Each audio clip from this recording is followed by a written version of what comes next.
ایسی تباہی جس کا تصور بھی نہیں کیا جا سکتا۔ ڈاکٹر بشارت نے کافی کی چسکی لیتے ہوئے کہا۔ انتہا اور عمران ایک بار پھر حیرت سے ڈاکٹر بشارت کو دیکھنے لگا۔ لیکن مجھے تو آپ نے کچھ اور بتایا تھا، عمران نے ہونٹ بھینچتے ہوئے کہا۔ ہاں، اس وقت میں نے واقعی یہی کہا تھا، لیکن اب یہی انکشاف ہوا ہے۔ اصل میں کل رات میں بیٹھا رامز کے بارے میں ایک قدیم مصری مقالہ پڑھ رہا تھا کہ پڑھتے پڑھتے اچانک میرا رابطہ بلیک ورڈ کے پروفیسر البرٹ کے ذہن سے ہو گیا، اور اس بار مجھے اس کے ذہن کو زیادہ گہرائی تک پڑھنے کا موقع مل گیا، اور تب مجھے معلوم ہوا کہ اس رامز سے یہ پروفیسر البرٹ کیا کام لینا چاہتا ہے۔ پہلے تو یہی بات تھی کہ رامز کی مدد سے وہ لاہوشہ کی روح سے رابطہ کر کے پاکیزہ کو تباہ کرنا چاہتا تھا، لیکن کس طرح، یہ بات معلوم نہ تھی۔ کا انکشاف اب ہوا ہے۔ کتابوں اور سنگی محفوظوں سے یہ بات معلوم ہوئی ہے کہ مصر کے انتہائی قدیم ترین دور میں ایک خوفناک بیماری اچانک مصر میں پھیل گئی تھی، ایک ایسی بیماری جسے اس دور میں راجونا کا نام دیا گیا تھا۔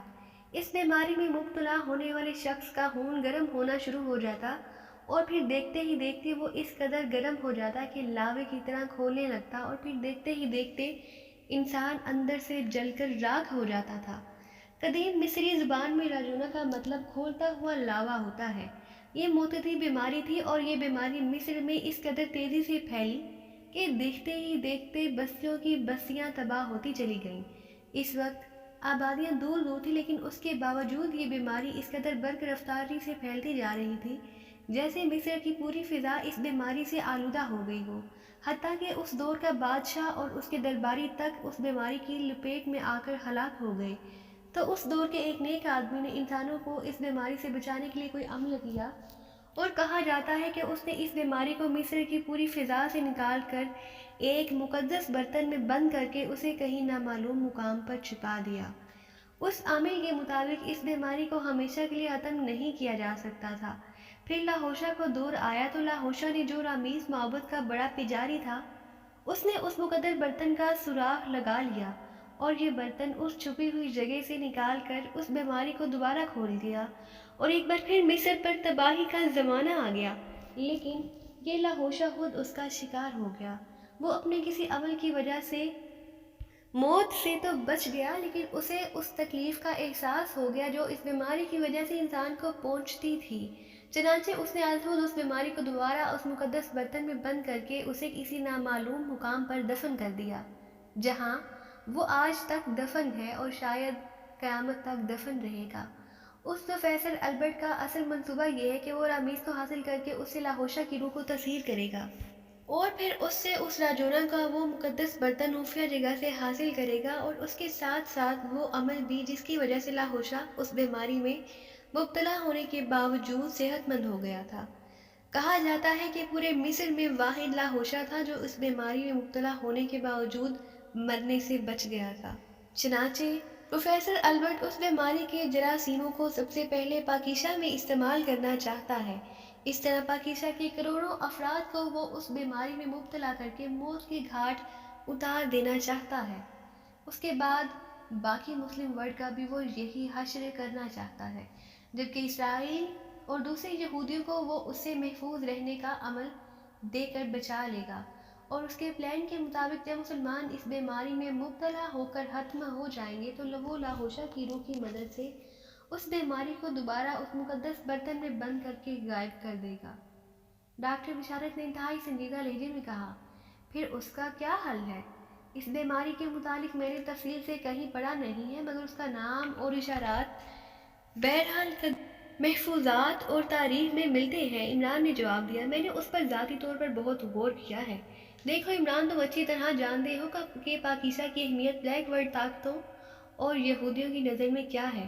وہ ہر صورت میں اس ملک کا خاتمہ چاہتے ہیں، اور مجھے یقین ہے کہ پروفیسر البرٹ، جو نہ جانے کب سے اس چکر میں ملوث ہے، کہ جب بھی موقع مل گیا وہ لازماً پاکیزہ کی تباہی اور اس کے کروڑوں افراد کو ہلاک کرنے میں ایک لمحے کے لیے بھی نہ ہچکچائے گا۔ اس لیے ہمیں اس بات کو صرف افسانوی رنگ میں نہیں لینا چاہیے، بلکہ ہمیں اس پر سنجیدگی سے غور کرنا چاہیے، ڈاکٹر بشارت نے کہا، اور عمران نے اس بات میں سر ہلا دیا۔ آپ کی بات درست ہے ڈاکٹر بشارت، آپ کو تو صرف اندازہ ہے کہ یہودی پاکیزہ کو نمبر 1 دشمن سمجھتے ہیں، جبکہ مجھے اس کا بارہا تجربہ رہ چکا ہے۔ بلکہ بعض اوقات تو مجھے یوں محسوس ہوتا ہے جیسے پوری دنیا کے یہودیوں کی زندگی کا پہلا اور آخری مقصد ہی پاکیزہ کی تباہی ہے، اور مسلم ورلڈ میں پاکیزہ کی جو حیثیت ہے اسے روحانیت سے تعلق رکھنے والے افراد اچھی طرح جانتے ہیں۔ اب جبکہ یہودی پروفیسر البرٹ اور بلیک ورڈ ایک ہوں تو پھر لامحالہ اس کا نشانہ پاکیزہ ہی ہوگا۔ اس لیے آپ نے جو کچھ بتایا ہے دوسرے تو شاید اس پر سرے سے یقین ہی نہ کرے، لیکن مجھے معلوم ہے کہ ایسا ہو بھی سکتا ہے۔ لیکن اس کا حل کیا ہے؟ کیا اس پروفیسر البرٹ کو تلاش کر کے اس کا خاتمہ کر دیا جائے؟ کیونکہ مجھے یقین ہے کہ اس بھیانک سازش کے پیچھے اس پروفیسر البرٹ کا ہی ذہن ہوگا۔ مگر اس کا خاتمہ کر دیا جائے تو یہ بھیانک سازش بھی دم توڑ جائے گی۔ عمران نے انتہائی سنجیدہ لہجے میں کہا، تمہاری بات اپنی جگہ درست ہے لیکن میرا خیال دوسرا ہے۔ اگر ہم نے کسی طرح پروفیسر البرٹ کا خاتمہ کر دیا تو بلیک ورڈ کسی اور کو سامنے لے آئے گی۔ اس دنیا میں پروفیسر البرٹ جیسے افراد کی کوئی کمی نہیں ہے، اس لیے پہلے ہمیں وہ وجہ ختم کرنی چاہیے جو اس سازش کی بنیاد بن رہی ہے، اس کے بعد پروفیسر البرٹ سے بھی نمٹا جا سکتا ہے۔ ڈاکٹر بشارت نے کہا، بنیاد ختم کی جائے، کیا اس بلیک ورڈ کا خاتمہ کیا جائے؟ لیکن عمران نے کہنا شروع کیا، نہیں، یہ تو ایک نظام ہے جو نہ جانے کب سے قائم ہے۔ میرا مطلب ہے اس رامز سے تھا۔ اس بھیانک سازش کا سارا ڈھانچہ اس رامز کی بنیاد پر قائم کیا گیا ہے۔ اگر اس رامز کو کسی طرح حاصل کر کے اسے ضائع کر دیا جائے کہ اس سے بلیک ورڈ کو کوئی فائدہ نہ حاصل کر سکے تو یہ ساری سازش خود بخود ختم ہو جائے گی۔ ڈاکٹر بشارت نے کہا، ان ایک یا دو رامز ضائع کرنے سے کیا ہوگا؟ نہ جانے دنیا میں کتنے رامز ہوں۔ عمران نے کہا، نہیں، اس بات کے انکشاف سے مجھے حوصلہ دیا ہے کہ اس دنیا میں اب صرف ایک ہی رامز باقی ہے، اور یہ کام لاہوشہ نے کیا تھا۔ اس نے پوری دنیا میں موجود اصل رامز حاصل کر کے تلف کر دیے تھے، اور آئندہ کے لیے وہ طاقتیں بھی سلب کر لی تھی جن کی مدد سے رامز تیار کیے جاتے تھے۔ اس نے صرف ایک رامز باقی رکھا تھا اور وہ اس کے قبضے میں ہے، اور بلیک ورڈ کو بھی اس کا علم ہے اور وہ بھی اس رامز کی تلاش میں سرگرداں ہے۔ ڈاکٹر بشارت نے کہا، اوہ، تو یہ بات ہے، پھر واقعی اس بنیاد کے خاتمے کے لیے کام کیا جا سکتا ہے۔ عمران نے مسرت بھرے لہجے میں کہا، اب ایک اور خوشخبری سنو، مجھے یہ بھی معلوم ہو گیا ہے کہ یہ رامز کہاں موجود ہے، لیکن اس انکشاف میں میری کسی ذہانت کا تعلق نہیں ہے، بلکہ یہ انکشاف بھی اسی پروفیسر البرٹ سے ہی مجھے ملا ہے۔ پروفیسر البرٹ نے اپنے بے پناہ شیطانی علم کو استعمال کرتے ہوئے آخرکار اس کا حتمی سراغ لگا لیا ہے۔ اس کے مطابق یہ رامز اس رامز معبد میں موجود لاہوشہ کی ممی کے تابوت میں اس کے ساتھ رکھا ہوا ہے، لیکن اصل بات جس کا علم اس پروفیسر البرٹ کو نہیں ہو سکا، اور جہاں تک پروفیسر البرٹ کا خیال ہے کہ اسے ہو بھی نہیں سکتا، وہ یہ کہ رامز معبد مصر میں کہیں مدفون ہے اور اسے کس طرح تلاش کر کے کھولا جا سکتا ہے۔ یہ بات میں اس لیے کہہ رہا ہوں کہ میرے پروفیسر البرٹ کے ذہن میں پڑا ہے، وہ اس معبد کو تلاش کرنے کے لیے مصر کے کسی گروپ سے رابطہ کرنے کی کوشش کر رہا ہے۔ وہ جیوتی گروپ کہہ رہا ہے، یہ جیوتی کوئی عورت ہے اور جیوتی گروپ کا تعلق جرائم کی دنیا سے ہے، لیکن پروفیسر البرٹ کے نقطہ نظر سے جیوتی اور اس کے گروپ کے افراد اس قدر ذہین ہیں کہ وہ یقیناً اس مدفون معبد کو تلاش کر لیں گے۔ ڈاکٹر بشارت نے کہا، آپ کی بات درست ہے ڈاکٹر بشارت، لیکن میرا خیال ہے کہ کوئی مجرم گروپ ایسے معبد کو کسی صورت میں بھی تلاش نہیں کر سکتا۔ یہ کام تو مصری تاریخ سے وابستہ ماہرین ہی کر سکتے ہیں۔ البتہ اسے تلاش کر لینے کے بعد مجرم گروپ اس میں سے نوادرات چوری کرنے میں ماہر ہو سکتے ہیں۔ عمران نے مسکراتے ہوئے کہا، بہرحال یہ ڈاکٹر البرٹ کا اپنا کام ہے کہ وہ کیا کرتا ہے اور کیا نہیں، ہم نے تو اپنے طور پر کام کرنا ہے۔ ڈاکٹر بشارت نے جواب دیا، چلیے مان لیا کہ ہم اس رامی کو تلاش بھی کر لیتے ہیں اور حاصل کر لیتے ہیں، پھر اس کا ہم کیا کریں گے؟ عمران نے کہا، اس کو ضائع کرنے کا طریقہ موجود ہے، وہی طریقہ جس کی مدد سے لاہوشہ نے پوری دنیا میں موجود رامز حاصل کر کے ضائع کیے تھے، اور وہ طریقہ بے حد سادہ ہے کہ رامز کو کسی بھی ایسے پرندے کے خون میں ڈبو دیا جائے جسے انسان کھاتے ہیں۔ جیسے ہی رامز اس پرندے کے خون میں ڈوبے گا، اس میں موجود تمام پراسرار طاقتیں ہمیشہ ہمیشہ کے لیے ختم ہو جائیں گی۔ ڈاکٹر بشارت نے جواب دیا، اوہ، پھر تو ٹھیک ہے، پھر تو پاکیزہ کے تحفظ کے لیے اس کو حاصل کرنے کی کوشش کی جا سکتی ہے۔ اوکے ڈاکٹر بشارت، آپ کا بہت شکریہ، آپ کی وجہ سے یہ انتہائی قیمتی معلومات مجھ تک پہنچتی ہے اور پاکیزہ کے خلاف ہونے والی ایک خوفناک سازش کا علم ہوا ہے۔ اب میں انشاءاللہ اسے ضرور تلاش کر کے ضائع کر دوں گا۔ عمران نے کہا، نہیں، اس طرح نہیں، میں اس کام میں تمہاری مدد کروں گا، میں تمہارے ساتھ چلوں گا، میرا مطلب صرف علمی اور ذہنی امداد سے ہے۔ وہاں مصر میں جو افراد اس کام میں ہماری مدد کر سکتے ہیں ان سے میری واقفیت ہے۔ پہلے میں نابینا تھا، اس وقت میں مجبور تھا، لیکن اب میں اللہ کے فضل و کرم سے ٹھیک ہوں، اب میں تمہارے ساتھ کام کر سکتا ہوں۔ مجھے ساتھ لے جا کر فائدہ ہوگا، نقصان نہیں۔ ڈاکٹر بشارت نے کہا، مجھے آپ کو ساتھ لے جانے پر کوئی اعتراض نہیں ہے ڈاکٹر بشارت، لیکن آپ کے اور میرے کام کرنے کا انداز مختلف ہے، اور میرے وہاں یہ پہنچتے ہی یقیناً اس پروفیسر البرٹ کو اس بات کا علم ہو جائے گا، اور ہو سکتا ہے کہ وہ ہمیں روکنے یا ختم کرنے کی کوشش کرے۔ اس کے لیے آپ اپنے طور پر چاہیں تو کوشش کریں، مجھ سے البتہ آپ کا رابطہ نہ ہو سکے گا۔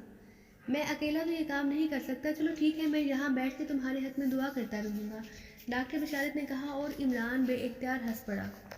یہ سب سے بڑی امداد ہوگی میرے لیے، عمران نے ہنستے ہوئے کہا۔ اوکے، اب مجھے اجازت دیں، ڈاکٹر بشارت نے صوفے سے اٹھتے ہوئے کہا، اور پھر عمران بھی اٹھ کھڑا ہوا۔ پھر عمران ڈاکٹر بشارت کو چھوڑنے نیچے آیا، اور جب ڈاکٹر بشارت ٹیکسی میں بیٹھ کر چلے گئے تو عمران کار میں بیٹھا اور واپس دانش منزل کی طرف روانہ ہو گیا۔ اس نے اس تجویز کو حاصل کر کے ختم کرنے کا فیصلہ کر لیا تھا، لیکن وہ مصر جانے سے پہلے اس سارے معاملے پر اچھی طرح غور بھی کر لینا چاہتا تھا، اور ایسے لوگوں سے فون پر بات بھی کر لینا چاہتا تھا جو اس کے خیال کے مطابق اس معاملے میں اس کی مدد کر سکتے تھے۔ عمران نے کار ایک درمیانے درجے کی کوٹھی کے بند پھاٹک کے سامنے روکی اور سائیڈ سیٹ پر بیٹھے ہوئے جوزف کی طرف دیکھا۔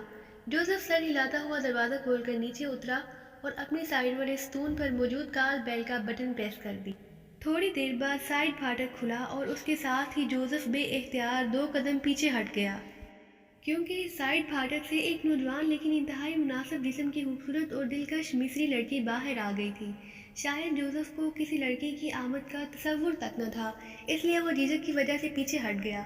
لڑکی کے جسم پر مکمل لباس تھا اور اس کے چہرے پر پاکیزگی اور شرافت کا پرتو بھی موجود تھا۔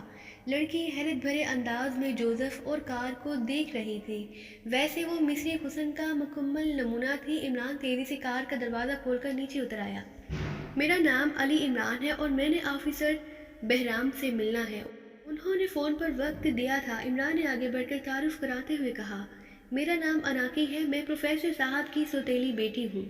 لڑکی نے مسکراتے ہوئے کہا اور پھر سر ہلاتی ہوئی تیزی سے پیچھے ہٹ کر چھوٹے پھاٹک میں غائب ہو گئی۔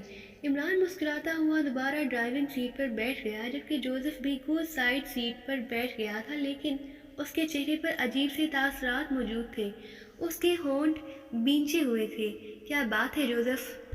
تمہارا موڈ کیوں آف ہو گیا ہے؟ اناکی تو خوبصورت لڑکی ہے، عمران نے مسکراتے ہوئے کہا۔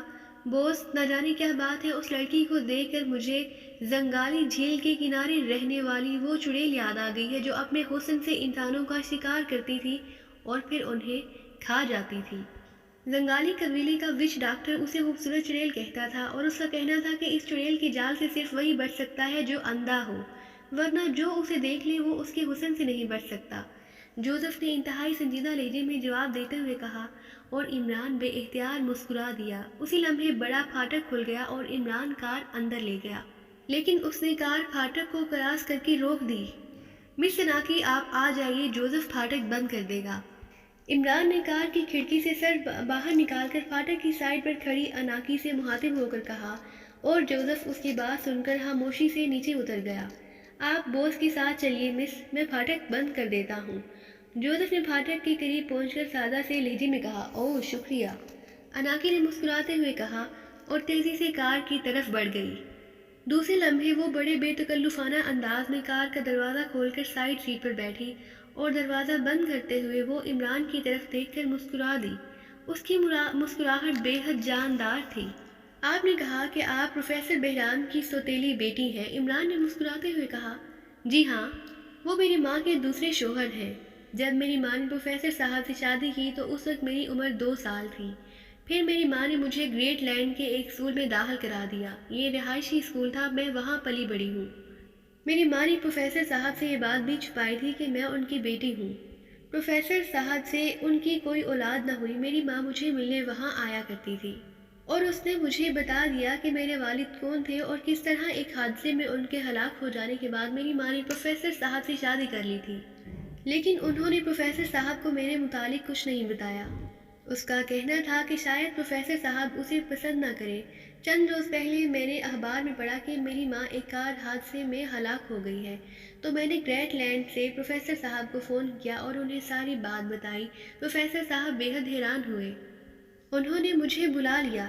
میں یہاں آئی اور میں نے اپنی ماں کے خطوط انہیں دکھائے تو انہوں نے میری بات تسلیم کر لی اور انہوں نے مجھے اپنی بیٹی بنا لیا۔ اب ان کا رویہ مجھ سے اس قدر محبت بھرا، پرخلوص اور مشفقانہ ہے کہ مجھے یقین ہے کہ میرا اصل باپ بھی شاید مجھ سے اس قدر محبت نہ کرتا۔ میری ماں نے ہوا مہوا میرے متعلق پروفیسر صاحب کو نہ بتایا۔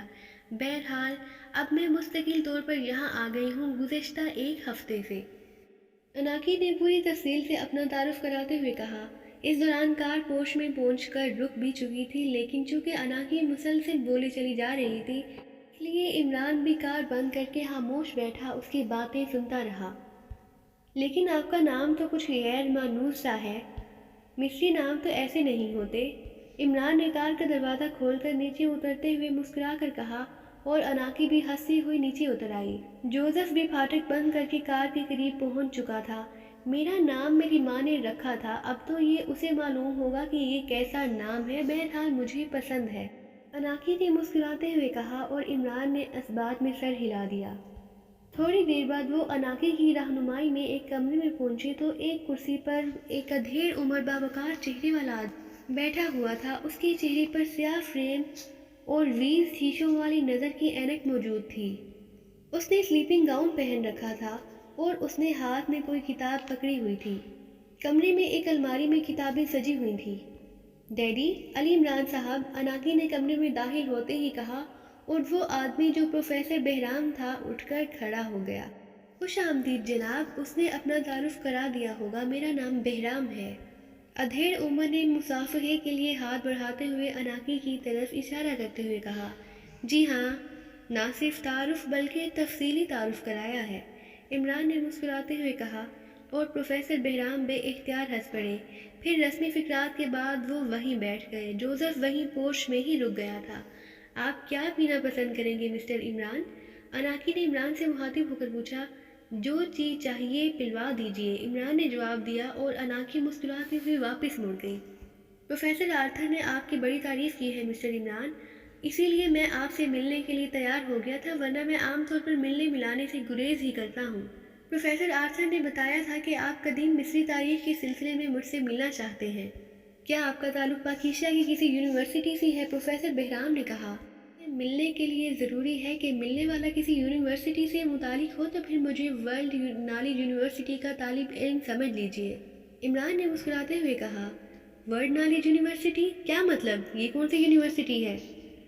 میں تو اس کا نام ہی پہلی بار سن رہا ہوں، پروفیسر بہرام نے حیران ہوتے ہوئے کہا۔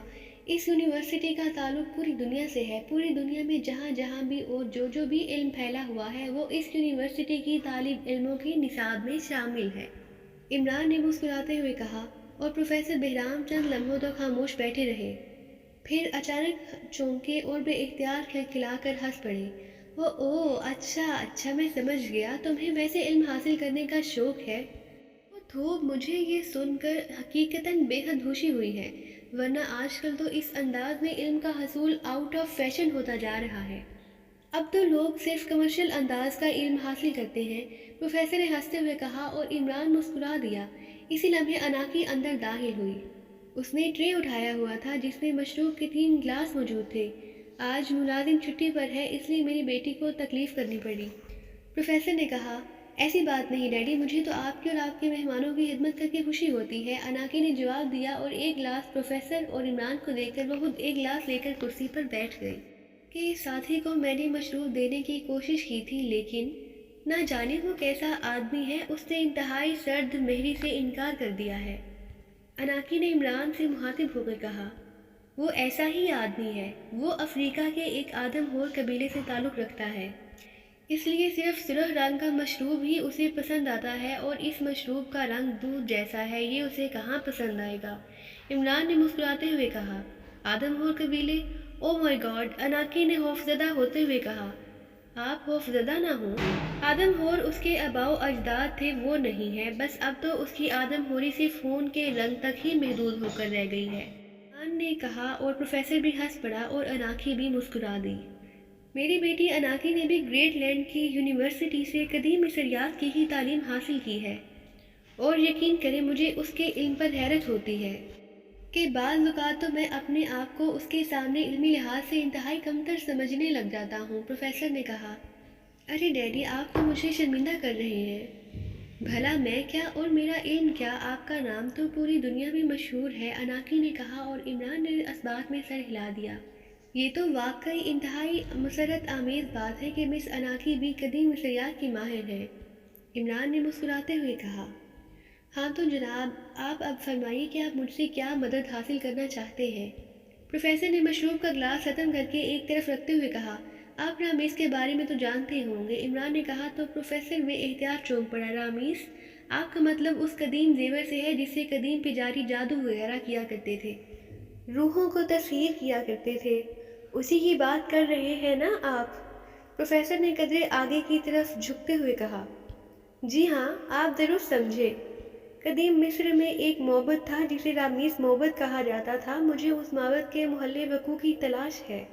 مجھے معلوم ہوا ہے کہ آپ مدفون معبدوں کے سلسلے میں طویل عرصے سے ریسرچ کر رہے ہیں۔ یہ بات بھی مجھے پروفیسر آرتھر نے بتائی، اور انہوں نے آپ کے متعلق بتایا، اور ان کے کہنے پر میں پاکیزہ سے یہاں مصر آیا ہوں۔ عمران نے انتہائی سنجیدہ لہجے میں بات کرتے ہوئے کہا، رامیس معبد، ہاں اس نام کا معبد واقعی تھا، لیکن یہ معبد تو شیطان کے پجاریوں کا تھا، اور اس تعمیر کا تعلق بھی بلیک ورڈ سے ہے۔ آپ کو اس کی کیوں تلاش ہے؟ پروفیسر نے ہونٹ چباتے ہوئے کہا، میں اس موضوع پر ڈاکٹر رضا کے ساتھ مل کر ریسرچ کر رہا ہوں۔ ڈاکٹر رضوان ہمیں گائیڈ کر رہے تھے کہ لیکن وہ وفات پا گئی، اس لیے مجھے آپ کے پاس آنا پڑا۔ رضوان نے جواب دیا، اوہ تو یہ بات ہے۔ ڈاکٹر رضوان واقعی اس موضوع پر اتھارٹی تھے، لیکن وہ تو صرف اس میں علمی حد تک دلچسپی رکھتے تھے، مگر آپ تو عملی طور پر اس کے بارے میں کام کر رہے ہیں۔ پروفیسر نے کہا، جی ہاں، میں اس معبد کو تلاش کر کے دنیا کے سامنے لے آنا چاہتا ہوں۔ عمران نے جواب دیا، ویری سوری مسٹر عمران، میں اس سلسلے میں آپ کی کوئی مدد نہ کر سکوں گا کیونکہ یہ میرا شعبہ نہیں رہا۔ پروفیسر نے کہا، رضوان نے ایک بار ذکر کیا تھا کہ آپ کے پاس قدیم خطبہ موجود ہے جس میں اس بارے میں کوئی اشارہ ہے۔ عمران نے کہا، او ہاں، واقعی ایک معبد کی کھدائی سے وہ خطبہ ملا تھا، اس میں رامیس کے بارے میں اشارہ موجود ہے، لیکن صرف اس حد تک کہ ایسا معبد موجود تھا، اس سے زیادہ اس میں کچھ نہیں ہے۔ پروفیسر نے جواب دیتے ہوئے کہا، کیا آپ اس خطبے کا فوٹوگراف مجھے عنایت فرمائیں گے؟ عمران نے کہا، ہاں کیوں نہیں، ضرور۔ اناکی بیٹی، سیف میں ایک لفافہ موجود ہے، اس پر سرخ پینسل سے 4 کا ہندسہ لکھا ہوا ہے، وہ لفافہ لے آؤ۔ پروفیسر نے اناکی سے کہا، بہتر ڈیڈی۔ اناکی نے کہا اور کرسی سے اٹھ کر بیرونی دروازے کی طرف مڑ گئی۔ کیا آپ اس سلسلے میں کوئی ٹپ نہیں دے سکتے؟ کوئی ایسا آدمی جس سے اس بارے میں کوئی معلومات حاصل کر سکوں؟ عمران نے کہا، ایسا آدمی؟ او ہاں، کچھ عرصہ قبل ایک کانفرنس میں ڈاکٹر اکبر اس بارے میں بات کر رہے تھے، میں نے اس وقت تو توجہ ہی نہ دی تھی۔ کافی لمبی بات کر رہے تھے وہ، آپ ان سے مل لیں، شاید وہ آپ کا مسئلہ حل کر سکیں۔ پروفیسر نے کہا، ان کا پتہ؟ عمران نے کہا، وہ یہاں کی مقامی یونیورسٹی میں اس شعبے کے ہیڈ ہیں، وہیں یونیورسٹی میں ہی رہتے ہیں، مشہور آدمی ہیں، آپ کسی سے بھی پوچھ لیں۔ پروفیسر بہرام نے جواب دیتے ہوئے کہا، اور عمران نے اس بات میں سر ہلا دیا۔ اسی لمحے اناکی اندر داخل ہوئی، اس کے ہاتھ میں خاکی رنگ کا ایک بڑا سا لفافہ تھا۔ اس نے وہ لفافہ پروفیسر بہرام کی طرف بڑھا دیا۔ پروفیسر نے لفافہ نکال کر کھولا اور اس کے اندر موجود کافی سارے فوٹوگرافز نکال کر انہیں چیک کرنے لگا۔ پھر ایک فوٹوگراف انہوں نے علیحدہ کیا اور باقی لفافے واپس رکھ کر عمران کی جانب بڑھا دیا اور اناکی سے کہا، یہ لفافہ واپس رکھاؤ بیٹی۔ پروفیسر نے لفافہ اناکی کی طرف بڑھاتے ہوئے کہا، یس ڈیڈی۔ اناکی نے اس بات میں سر ہلا دیا اور لفافہ لے کر ایک بار پھر کرسی سے اٹھی اور واپس دروازے کی طرف مڑ گئی۔ عمران اس دوران فوٹوگراف پر موجود تحریر پڑھنے میں مصروف تھا۔ یہ فوٹوگراف ایک خاص تکنیک سے بنایا گیا تھا۔ قدیم خطبوں کے فوٹوگراف اس تکنیک سے ہی بنائے جاتے ہیں۔ اس سے تحریر اس قدر واضح ہو کر ابھر آتی ہے کہ جیسے کاغذ پر کسی نے خود ہی ہاتھ سے لکھا سا ہو، ورنہ تو قدیم خطبوں کے فوٹوگراف اگر عام انداز میں اتارے جائیں تو ایک حرف تک نہ پڑھا جا سکے۔ ہاں واقعی اس میں تو صرف ذکر ہی ہے، بہرحال اگر آپ اجازت دیں تو میں اسے اپنے پاس رکھ لوں۔ عمران نے ایک طویل سانس لیتے ہوئے کہا۔ رکھ لو، میرے پاس اس کی بے شمار کاپیاں ہیں، پروفیسر نے کہا اسی لمحے انا کے اندر داخل ہوئی۔ اچھا اب مجھے اجازت دیجیے، میں نے آپ کا بہت وقت لیا ہے، عمران نے کرسی سے اٹھتے ہوئے کہا۔ ارے آپ چل دیے، تشریف رکھیے، میں نے بھی یہ فوٹوگراف دیکھنا ہے۔ آپ کو شاید علم نہ ہو کہ میں نے اس موضوع پر یونیورسٹی میں مقالہ لکھا تھا، لیکن اس خطبے کا تو مجھے علم ہی نہ تھا، اناکی نے اندر داخل ہوتے ہوئے کہا۔ پھر تو واقعی آپ نے بہت گہری ریسرچ کی ہوگی مقالہ لکھنے کے لیے، عمران نے مسکراتے ہوئے کہا اور فوٹوگراف جیب سے نکال کر اناکی کی طرف بڑھا دیا۔ طالب علموں کے مقالے ایسے ہی ہوتے ہیں جناب، اناکی نے فوٹوگراف لیتے ہوئے مسکرا کر کہا اور عمران اور پروفیسر بہرام دونوں ہی اس کی بات پر بے اختیار ہنس پڑے۔ اناکی نے کرسی پر بیٹھ کر اس فوٹوگراف پر موجود تحریر کو پڑھنا شروع کر دیا۔ دوسرے لمحے وہ چونک پڑی۔ رسامہ؟ او تو یہ رامیز رسامہ کے علاقہ میں ہے، یک لخت اناکی نے کہا تو پروفیسر بہرام اور عمران دونوں حیران ہو کر اناکی کی طرف دیکھنے لگے۔ یہ رسامہ تم نے کہاں سے پڑھ لیا؟